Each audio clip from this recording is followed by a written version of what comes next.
Hey everybody, I've got my dad with me now. My grandfather was just on here and he was talking about the Great Depression. I'm trying to get him on here to talk about the railroad because my family has been involved with the railroad. How long were you in the railroad? 41 and a half years. So that's that's a long time. And so there's a chart up here. Aunt T made me this backdrop. I really appreciate it. And she put a chart where it says 1980, starts at 1980, and it's the rail employment. So you see how it's coming down from 1980. What happened there? What can you run me through that? Well, even in Dad's time on the railroad, when I first went to work in 1976, you had an engineer, fireman, head brakeman. On a switch end, you had a swing brakeman and a conductor, and that's 5.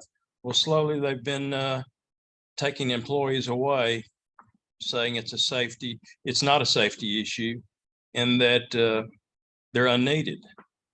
And as time went on, it's just kind of been a continual battle between the union and the company. And this is nothing new that's been happening. It's been happening for 50 years or more, maybe 60. So they're slowly getting rid of jobs. Oh, yeah. And right now on a freight train, you have a through freight I'm talking about. You'll have a conductor and an engineer. And those are for, like I said, through freight, but they can stop and make so many pickups and sit outs without having an extra brakeman. All right. So in 80, there was a steep drop off right there. And I'm not sure what happened, but something else happened to your benefits in the 80s. It's been slowly being ate away. The union reps and the company get together, and it's always a battle.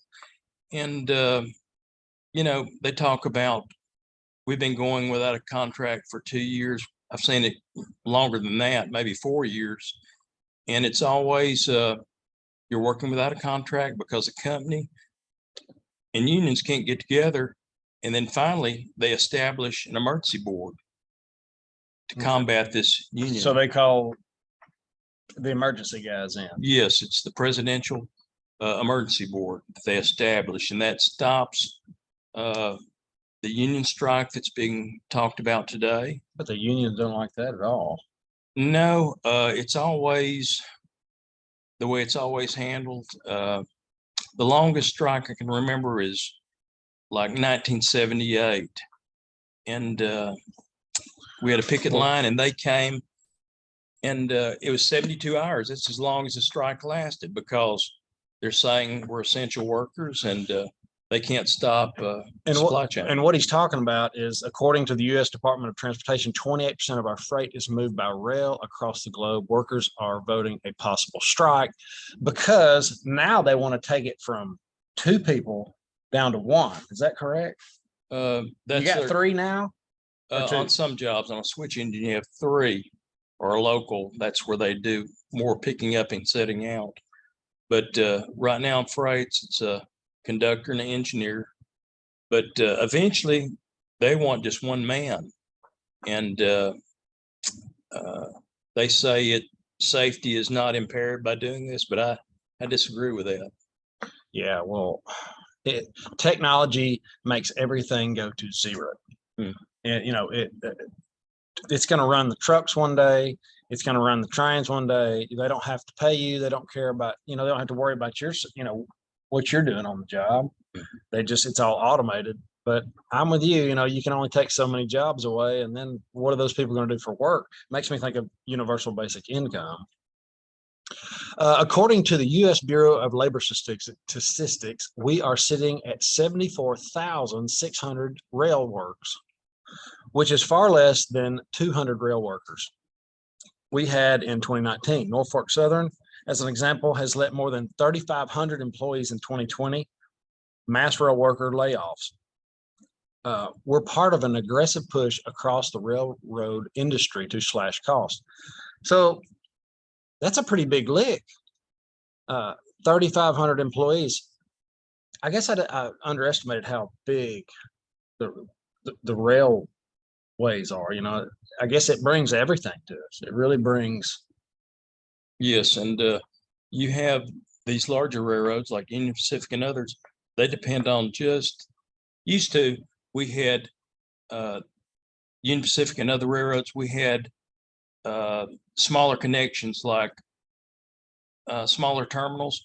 Well, they've gotten rid of these terminals and sold them out to other companies that just lease it, and they operate it. And all the bigger railroads all they want is the through freight business, the big hauls. So that's why they want to get one man on the job, more profit, and that's pretty much it. Well, maybe the union will step up and. Well, So what happens? What happens when they lay off? Let me get to these other. He put these up here. I'll move us over there. What do they want? Cheaper health care and more safety guidelines. I don't know about the health care. You had pretty good health care. I did, but it's just like everything else. There, with all these negotiations, not having a contract for 2 years, our union reps are trying to negotiate this and make this work out for our benefit. And but like I said, always the company and the union can't get together, and they establish these emergency boards. And you've got one independent, you've got the company on one side, the union on the other side, and it always tends to go toward the company. And because we can't strike anyway, so there's nothing there. And being able to strike would allow time for them to be in a little bit of bind to make something happen in favor of the men. All right. See, when you talk about that, Aunt T has a family member that's a part of this, and they're real passionate about it. And I want to make sure I read some of what he said. He said in the meeting, the meeting was ugly that they had with the union and the other people. They are having a hard time grappling with a strike. The workers are, because they know the damage it will cause. You know, we're talking about fertilizer, soybeans, corn. I mean, the rail system moves everything. And if they strike, they know what we're already in a bind. That is really going to push us deeper into a bind. Anonymous rail worker, quote, "The biggest ongoing issue is two-man crews. They affect the safety of everything. Class 1 railroads want people to believe the new system is in place or a fail-safe. But even commercial airlines are required to have two in a cockpit, and they're not carrying hazardous materials through people's backyards." That's, enough said. But so what do you think is going to happen when they do? If, let's say, they go strike, what happened in the past when they striked? What happened in the past when they struck was that company and union couldn't get together, so they set up a picket, and within 24 hours to 72 hours, the company will wake up a judge in the middle of the night and get them to sign whatever they sign to put them back to work. To force them back to work? That's what it amounts to. And if they're not, if the unions, let's say the union reps decide to go against this, they'll come and arrest them. Okay, so they could get real ugly. Yeah. And the longest one you can remember lasted 72 hours. Yeah, 1978, I think. Because the powers that be will do whatever it takes to make it go back the way it was, or however they want. All right, guys. Just have food. I don't know how to prepare for this. This is such a big deal that would, are they going to make them go back to work? Biden has got the worst president in the history of mankind. He's done a lot of harm to this country, and it seems like it's going to get a little worse before it gets any better. So thanks for coming on, me, Dad. Yeah, Chris, glad to. Guys, have an awesome day. Later. I don't know.